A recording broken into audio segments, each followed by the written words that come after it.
What was once a struggling conference side, Forest Green Rovers is now starting to make the headlines.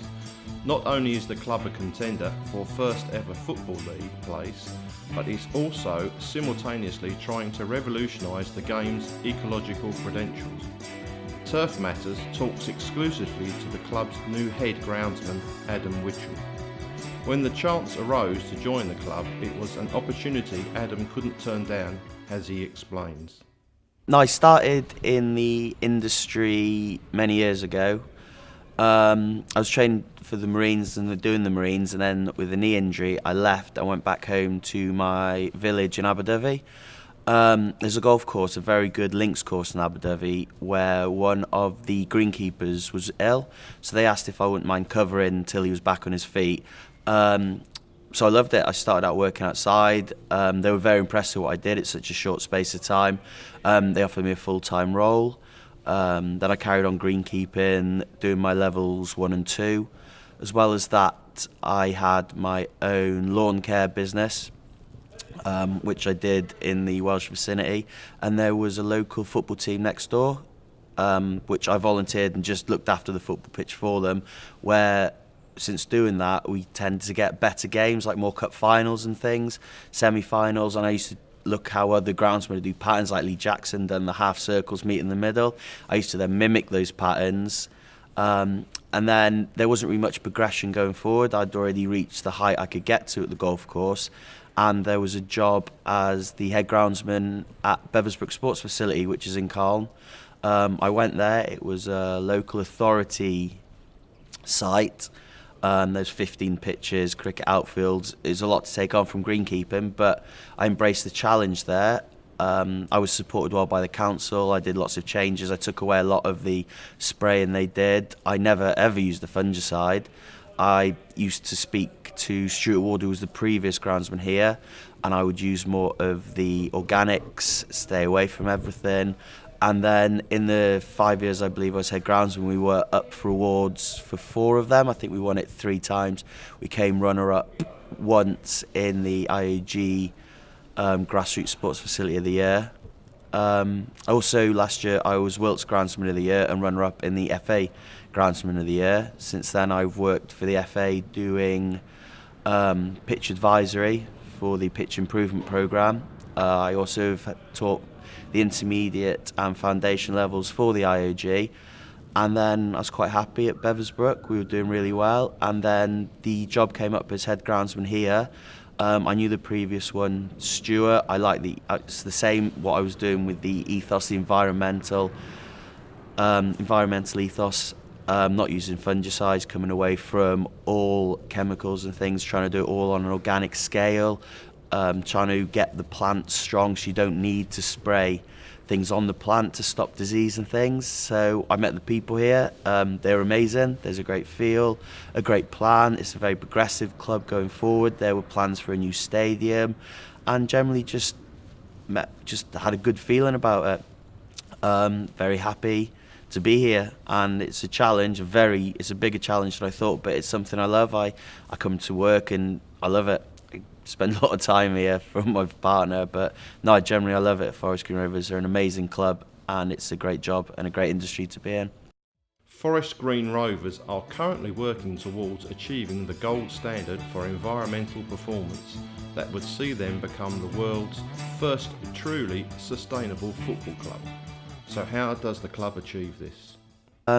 Currently we are trying to, if we are not already the greenest football club in the world. We do power our electric mowers by solar power and wind power, as the company or the football club is owned by Ecotricity, which is the green energy provider. There's only myself that work on the pitch. I do have volunteers for match days, but we do use an Artesia ET Mow robot mower. I like the ET Mow. It keeps the grass down. It doesn't collect it, but it helps. It takes small clippings off with the razor blades, and those clippings go into the soil, which then the microbes and the biology inside the soil will then eat. And it doesn't do straight lines, which is fine because I want the grass to grow upwards. But in keeping with patterns as well, I only cut 2 to 4 ways, but the ETMO going on its own, different angles, different ways and things, it keeps the grass growing upright. I do use a Dennis mower, which isn't yet biofueled, but hopefully it will. There are also some very good electric mowers I've demoed, which I am quite interested in purchasing in the future. We also use an electric spraying machine. We do have an electric rotary, which we use for around the edges. The tractor is slightly biofueled. At the moment, it's not quite filtered right, and we're having to use red diesel as well to do the verti-draining and the aeration, which helps get the oxygen into the soil and helps gases and everything come out and helps root go down. Everything I spray is all organics. I use complex teas, which are fungal digesters, which are spawned in a lab, freeze-dried, packaged up, and then when you add water, it releases it into the soil. I mix that with seaweed and manure mixes sometimes as well. We add carbohydrates, amino acids to the soils. This is took up through the root, and in the soil it will then help promote healthier plants. We use organic fertilisers, which are granular based, turkey litters. It's quite hard to get a high amount of nitrogen in that way. I think 8 is the highest we can get so far. But we also do add a liquid nitrogen, which tests have proved does not have a negative effect on the biology. We have the microorganisms in the soils, and currently it's looking good. We with weeds, if we have weeds coming through, I use my weeding tool, which literally I carry with me, so whenever I see a weed, I will take it out with my little knife, cut through the roots. Only thing we're finding is plantain. There's a very small amount of clover, but I do not spray for them. I cut them out by hand. Touch wood, it's now November, there's been no signs of disease. So obviously the fungal digesters, and by feeding the plant with these teas, is keeping the plant strong. Looking at the pitch itself, it does produce enough oxygen every year to keep 126 people alive. Looking at the tests and everything of that. We also have young kids groups come in, and I explain about the seaweeds and all the other biology we use to help the pitch stay green. We recycle all the water, goes into the tank, which we use for our irrigation. Adam works to an ethos that is organic and sustainable, which is completely different to any other football club in the UK. So what is it like working for the world's greenest football club? I love Forest Green, I love the club, I love the people. I have met Dale a few times. He's a really nice, approachable guy. He's been very nice about the work I've done here and the pitch itself. But it doesn't come without its challenges. Using organics, I found on this pitch, the organic fertilisers break down a lot slower than you would with your quick release or controlled release fertilisers. I have had the manager saying the grass is not green enough. Although we are the greenest pitch, it's not like your Premiership pitches. I know Swindon Town's pitch looks particularly green and very nice there, and it's not as green. I do explain to him it will take an extra 7 days to get to the colours he wants, or the sprays will take a little bit longer to break down. And plus, the manager needs to go up. He's under a lot of pressure, so he wants a flat surface, he wants a lot of grass, he wants the ball to roll. Now I've got to get the pitch exactly to the spec the manager wants for the team to go up, for him to play his football, and it is stressful at times using products which you know are going to work in the end, but trying to explain that and clarify that through to a manager who doesn't see it. He needs it all now, whereas with organics it will take a little bit longer to get the results. The rest of the club have been fine with the pitch. I've done a small renovation in-house myself, so at the start of October the seeds come through. Now going through to the winter, we've got a lot more seed in there. I've changed the seeds. I've changed from what we had before to Germinals A20. Finding that at the moment germination rate's very quick. The plant does stay quite healthier. With the organics it's acting well, and we get a nice colour now.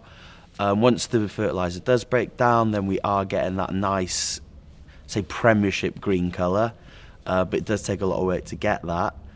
But the club in its all is doing everything really to go organic. We recycle about 70 to 80% of the rubbish. We have our own compactor here which we put rubbish in, which they'll collect. We do go through the bins at the end of the week just to make sure they are in the correct bins. All the recycling's gone in the correct place, so it's taken to it's taken to be recycled rather than just a landfill. Again, we want that better. With 70 to 80, we'd quite like 80 to 90, so we're pushing that forward.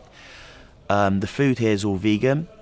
I'm allergic to milk, so it's perfect for me, but the food really is good. There's nothing I've eaten that I don't like. It's tasty. You don't miss meat here because the food's so good and it's different. You go to many clubs, you have your meat pies and things, but at least here you can have something a bit different, and it's really good. The kitchen is just won an award for having the best menu, and the food really is top quality. We do sell a lot of chips as well though. Again, I think I touched on all the water we recycle. There is a small amount from the mains that come into the building, but a lot of what goes on the pitch we recycle.